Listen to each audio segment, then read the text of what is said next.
Start vlog aici cu o nouă lucrare. Astăzi la retapizat avem un Passat B6. Aceasta va fi o lucrare ceva mai amplă, deoarece avem de făcut plafonul care vedeți prins în capse. Dar avem și stâlpi, toți 6 stâlpi, cât și fețele de uși. Să vedem, care nu arată chiar așa de rău, dar sunt ieșite pe aici. Aici la fel sunt dezlipite, adică arată rău. Și acestea fiind spuse, ne apucăm de demontaj.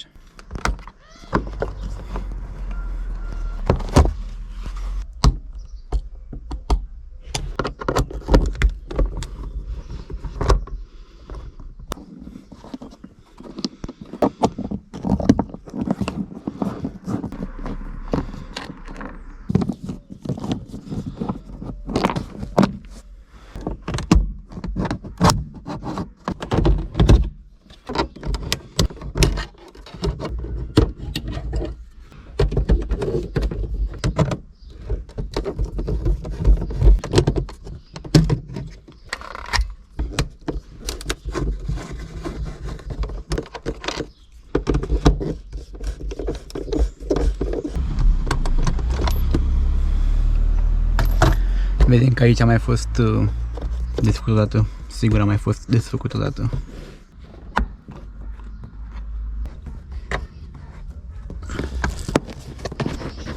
Până la urmă am desfăcut și stâlpul, dar uitați cum a fost lipit silicon. Aici probabil a fost schimbat parabrizul și l-au lipit așa, de material, l-au lipit de... La fel și celălalt stâlp. Bun, am desfăcut și stâlpul ăsta, e și mult mai ușor. A fost, cred că, pus mai puțin silicon sau nu știu. Mașina este aproape demontată, am demontat și stâlpii din spate și cei din mijloc. Ne-a mai rămas de demontat doar acest element de aici, care este prins în clipsuri, și plafonierea din spate, și de acolo am scos două șuruburi, am uitat să le scot. Doar aceste două cleme de aici pe care apăsați.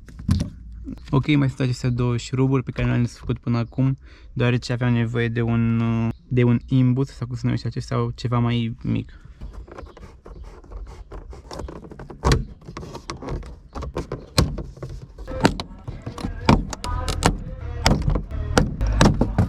După ce am dat aceste elemente jos, am observat că mai sunt 1, 2, 3, 4 șuruburi care trebuie demontate.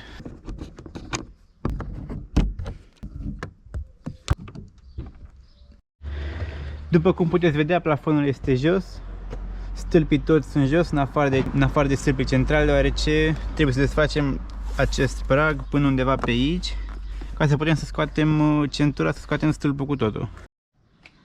Am terminat de demontat stâlpul de pe partea aceea, iar acum o să vă arăt cum o să fac și pe partea aceasta. Trebuie să declipsăm acest element de aici din prag. Și trebuie scos acest stâlp, iar în partea asta la fel, încercăm să-l declipsăm. Așa, era acum aceeași chestie, ca să iasă. Îl scoatem de pe partea asta, 2 secunde să ridic și eu scaunul, pentru că mă încurcă. A fost coborât ca să scot plafonul mai ușor. Cam așa arată mașina fără plafon. Iar acum, el nu știu cât de bine se vede, mai are 2 clipsuri acolo jos. Odată ce avem acest stâlp desfăcut, de punem deoparte. Acest șurub este chiar aici după mochetă, trebuie să dăm puțin mocheta la o parte. Iar aici este degetul meu, nu știu dacă se vede, este șurubul. O să introducem aici cât de bine putem, ca să nu mâncăm filetul. Bun, după ce am băgat-o, mai batem puțin să știm că prinde sigur șurubul și desfacem ușor. Deși cred că strâng acum. Așa ar trebui să desfac. Nu, tot strâng. Nu știu ce se întâmplă. Așa se desface, da, gata. Așa cum merge desfăcut foarte ușor la mână. Și cam asta a fost și operațiunea, ca să zic așa, de scoaterea stâlpului central. Vlog update. Am trecut la retapizarea stâlpilor. Din păcate am uitat să punem filmarea, dar am dat cu adeziv pe material cât și pe stâlp în partea cealaltă. Iar acum am trecut la trasarea celuilalt stâlp. Îl voi tăia, iar cât voi face treaba asta, acest material se va usca și vom începe să-l retapizăm. Am terminat de dat cu adeziv pe stâlp, iar acum va trebui să dăm cu adeziv pe material. Și cam așa arată. Și la final. Și pe spate l-am întors. Iar acum ne apucăm de acel stâlp. Gata și al doilea stâlp din spate. Și pe partea asta, foarte frumos, a ieșit chiar foarte bine. Aici avem materialul pentru stâlpul din mijloc la uscat și urmează să-l retapizăm. Vlog update, am terminat și stâlpul central, i-am pus toate elementele și cuierul și asta de la centură, i-am dat și gaura, așa arată și pe spate. Și mai avem aici cei doi stâlpi din față, elementul acesta de la plafon din spate, iar apoi ne apucăm de plafon, urmând ca mâine, cred, să ne ocupăm doar de uși. Bun, cât am făcut stâlpul acesta, s-a făcut și presiune în compresor și acum mergem să dăm cu pistolul pe materialul celălalt.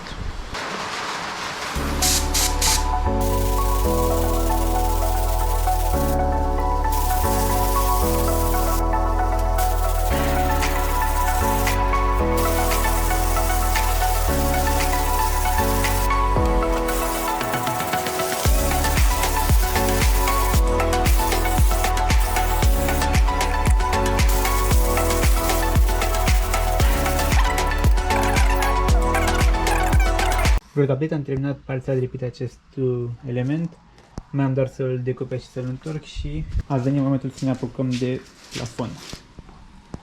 După cum vedem, acesta a fost deslipit în totalitate, e prins în capse.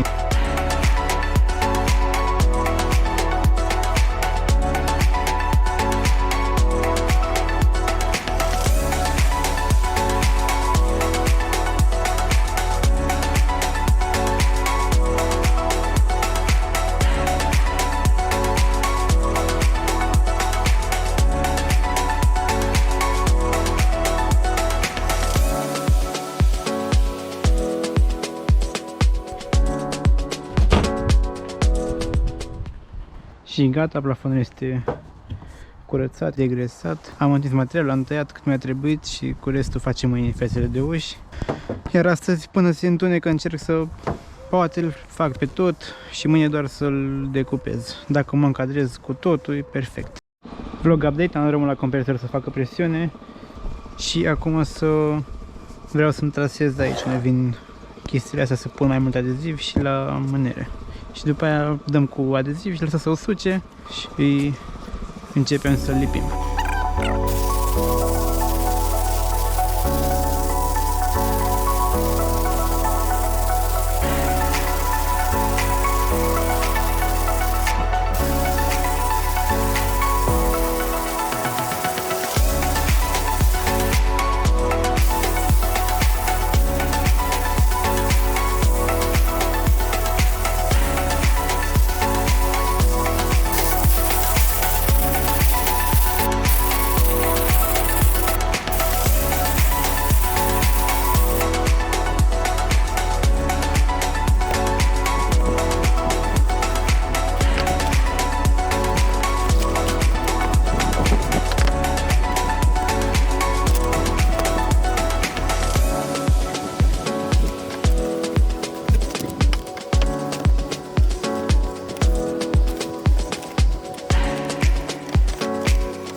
Neața la vlog, este a doua zi, aseară n-am mai filmat, cam așa a ieșit plafonul, astăzi doar l-am tăiat aici și la plafoniere, cam așa a ieșit foarte bine. Ne punem să montăm stâlpii pe mașină și apoi montăm plafonul și după aia vine greu cu ușile, pentru că o să fie foarte mult de curățat adică greu, o să fie mult de muncă, nu greu, o să fie mult de curățat la ele.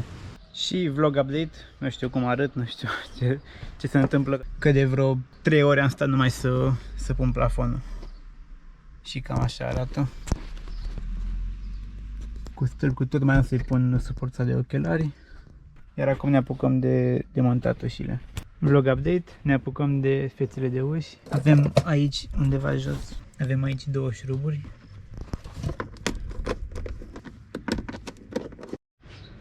După ce am scos acest plastic din clipsuri, avem aceste 2 șuruburi aici. Deși acum dau seama că cred că puteam direct pe aici să le scot așa. Acum următorul pas este doar să declipsăm ușa.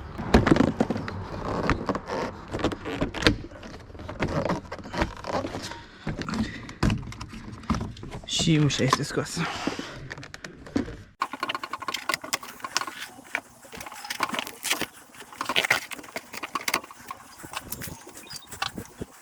Acum tot buletele acesta trebuie curățat. La celălalt deja l-am curățat, am mai rămas doar asta. Doar că se curăță foarte, foarte greu.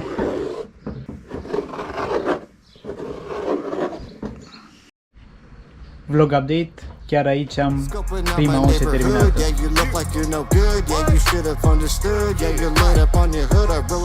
Și aici va mai veni un element cam așa, adică partea să nu se vadă. Dar asta când îl pun pe mașină. A ieșit perfect. Oficial asta e prima ușă pusă. Cam așa a ieșit. Trebuie doar să mai curăț. Avem și ușa cealaltă pusă. Nu voiam să le pun nici pe asta în clipsuri, dar am văzut cât de bine arată și am zis nu, trebuie să pun una măcar. Vlog update și ultimul pe ziua de azi. Gata și ultima față de ușă. Două dintre ele le-am montat, pe aceasta și pe aceasta din față. Mai sunt cele de pe partea cealaltă, dar nu le mai fac azi. Mergem și ne uităm la meci și le facem mâine. Și vlog update din ziua 3 și ultima. Am terminat tot. Cam așa ieșit.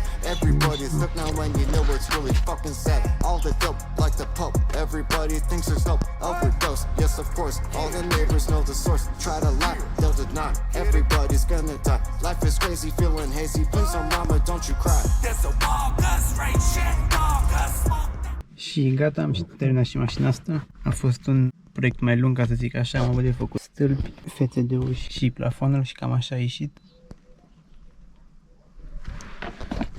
Mie îmi place foarte mult cum a ieșit chiar super bine.